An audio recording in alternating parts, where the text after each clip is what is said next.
Welcome to I dream. నేను Udayasri. Present మనతో పాటు అడ్వకేట్ నాగేశ్వర్ పూజారి గారు ఉన్నారు. మాట్లాడదాం. Hello sir. ఇటీవల తెలంగాణ హైకోర్టు భార్యాభర్తల మధ్య కాల్ రికార్డ్స్ చెల్లవని చెప్పింది. అంతకుముందేమో సుప్రీంకోర్టు చెల్లుతుంది అని చెప్పింది. ఏంటి కన్ఫ్యూజన్? అసలు ఇప్పటికి కాల్ రికార్డ్స్ చెల్లుతాయా చెల్లయా ఏంటి? రీసెంట్గా మనకు సుప్రీంకోర్టు జస్టిస్ నాగరత్న గారు మనకు చాలా క్లియర్గా చెప్పడం జరిగింది. ఏంటంటే డైవర్స్ కేసులకు సంబంధించి భార్యాభర్తల మధ్యలో కాల్ రికార్డింగ్ చేసుకుంటే ఓకే దాన్ని సాక్ష్యం కింద పరిగణలోకి తీసుకోవచ్చు అని అభిప్రాయాన్ని వ్యక్తం చేసింది. వ్యక్తం చేస్తూ ఏం చెప్పిందంటే ఏంటంటే వాళ్ళు ఒకరి కాళ్ళు ఒకరు రికార్డింగ్ చేసుకునే స్థాయికి వచ్చారు అంటే ఇక వాళ్ళ మధ్యలో నమ్మకాలు లేనట్టే కదా. ఇక నమ్మకాలు లేనప్పుడు మాత్రమే కాల్ రికార్డింగ్ చేసుకుంటారు కాబట్టి దాన్ని మనం సాక్ష్యం కింద పరిగణించవచ్చు అనే అభిప్రాయాన్ని వ్యక్తం చేసింది. ఓకే, రీసెంట్గా మన తెలంగాణ హైకోర్టు ఏం చెప్పింది ఏంటంటే మనం ఒక వ్యక్తి యొక్క పర్మిషన్ తీసుకోకుండా అతనికి కాల్స్ రికార్డ్ చేయడం అనేది చట్టరీత్యా భావ్యం కాదు, కాబట్టి మేము కాల్ రికార్డింగ్స్ తీసుకోము, దాన్ని సాక్ష్యం కింద పరిగణించలేము అనేది చెప్పింది.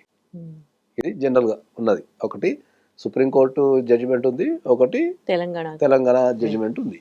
ఓకే, సో జనరల్ రూల్ ఏంటి అంటే మనం జనరల్గా మనకు కాన్స్టిట్యూషన్ ఆర్టికల్ 21 కింద రైట్ టు ప్రైవసీ అంటే ఒక వ్యక్తి యొక్క ప్రైవసీని లీగల్గా ఉండే చర్యలు చేసేటప్పుడు ఆ వ్యక్తి యొక్క ప్రైవసీని కాపాడడం అనేది మనకు ఆర్టికల్ 21 కింద ఈ భారతదేశంలో నివసించే ప్రతి పౌరురాలకు ఎవరికైనా ఈ భారతదేశంలో పట్ల ప్రతి ఒక్కరికి ఇర్రెస్పెక్టివ్ ఆఫ్ ద జెండర్ అనుకో, ఏజ్ అనుకో, ఈ caste, religion, what ever it maybe లేకుండా ఆర్టికల్ 21 కింద ప్రైవసీ ఉంటుంది మనకు.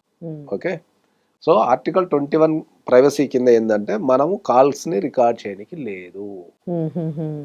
ఓకే, అదొక సైడు. ఓకే, తర్వాత మనకు ప్రివిలేజ్ కమ్యూనికేషన్ అని ఉంటుంది. ప్రివిలేజ్ కమ్యూనికేషన్ అండ్ ద లాలో ఉంటుంది. అంటే ఏంటంటే కొన్ని బంధాలను రికార్డ్ చేయడానికి లేదు, కొన్ని బంధాలు రికార్డ్ చేయడానికి లేదు. ఆ బంధాలు రికార్డ్ చేస్తే దాంట్లో ఉన్న బ్యూటీ వెళ్ళిపోతుంది. ఇక ప్రతిదీ రికార్డ్ చేసుకునే మీనే పెడతారు తప్ప ఇప్పుడు మనం కొన్ని ఎగ్జామ్షన్స్ ఇవ్వాలి కాబట్టి ఆ బంధాలు రికార్డ్ చేయడానికి లేదు. దాంట్లో భార్యాభర్తల బంధం కావచ్చు, తల్లి కొడుకుల బంధమో, తల్లి కూతుర్ల బంధమో, తర్వాత అడ్వకేట్ క్లయింట్ రిలేషన్షిప్ కావచ్చు, లేకపోతే డాక్టర్ క్లయింట్ రిలేషన్షిప్ కావచ్చు, ఇవి కంపల్సరీ సీక్రెసీగా పెట్టాల్సిన అంశాలు ఉంటాయి. వీటిని రికార్డులు చేసి సాక్ష్యాల కింద పరిగణించట్లేదు అనేది ఇంకో సైడ్ ఉంటుంది. సో ఇప్పుడు దేశంలో మారుతున్న చట్టాలకు అనుగుణంగా, మారుతున్న పరిస్థితులకు అనుగుణంగా ఒక్కొక్కరు ఒక్కొక్క జడ్జిమెంట్ అంటే కాల్ రికార్డ్స్ పరిగణించవచ్చు, కాల్ రికార్డ్స్ పరిగణించలేమో భార్యాభర్తల మధ్యలో అనేది ఇది చాలా హాట్ టాపిక్ యాక్చువల్ చెప్పాలంటే.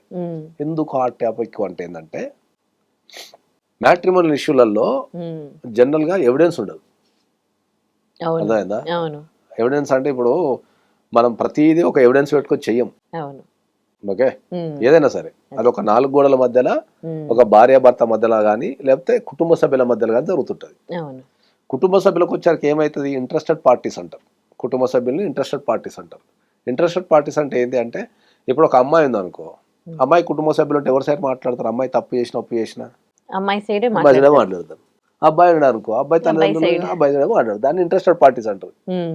సో ఈ ఇంట్రెస్టెడ్ పార్టీస్ లేదా ఇద్దరు కుటుంబ సభ్యులు 4 గోడల మధ్యలో జరిగే ప్రతి ట్రాన్సాక్షన్కి మనము ఎవిడెన్స్ ఉండదు.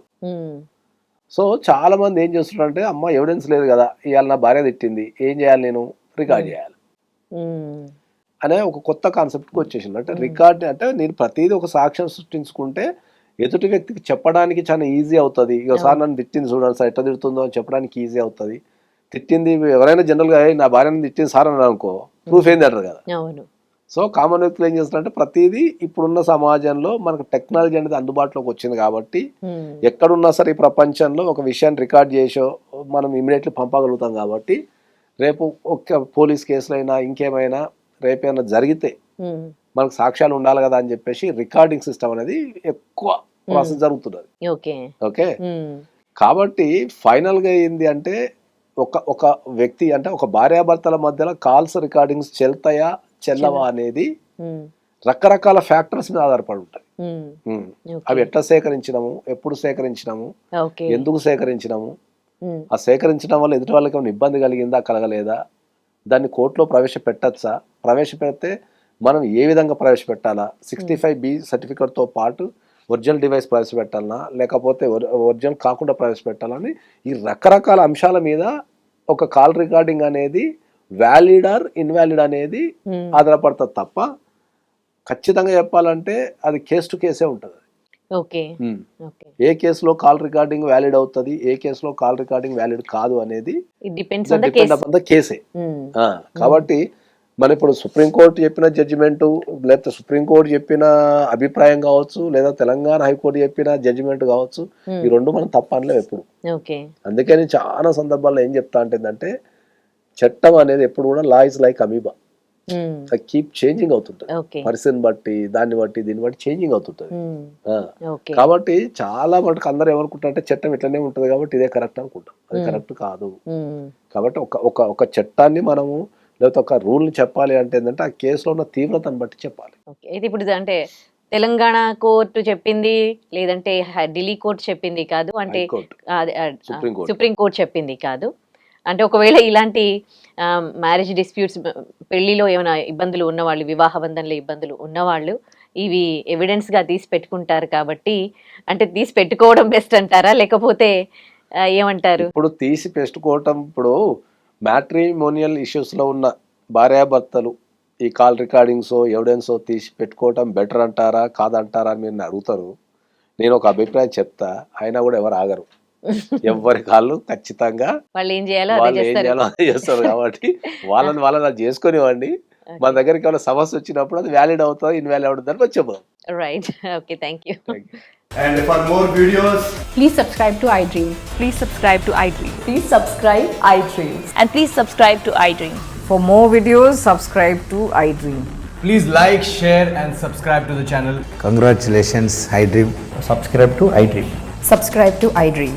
So subscribe to iDream Media. iDream ki iDream team andarki huge congratulations. Please subscribe iDream Media. Please subscribe to iDream. Subscribe iDream. Please subscribe to iDream.